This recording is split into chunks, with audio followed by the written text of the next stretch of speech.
Mosi miyamila loma di baba mbulu kulilo bana mwa bana belalo ambo asawa boma windele pete.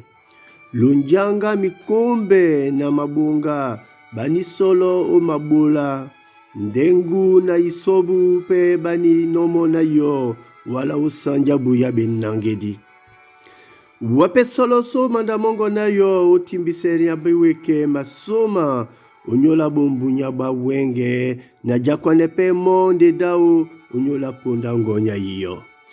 Kana bulubo timbino so bambe esanja maleya ala so pudango ya mulema na mandenge mamundi ujowa mongele mabobe mena ukotele no utete na ngobo mbunya biyana umakwese miso mongo.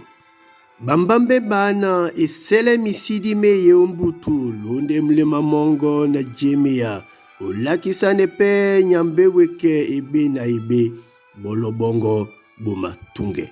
Elimba dikalo yalo babedi matombele bese mwendi masangwa onyamboa onjamuna lo babedi pisa ndumba kinyamaso mwendi mwawenge mumalangwa ndena nunyu wele momeno wasabe diedi manyambe weke abendi pitaka jabea lo babedi oboso lo babedi omlema.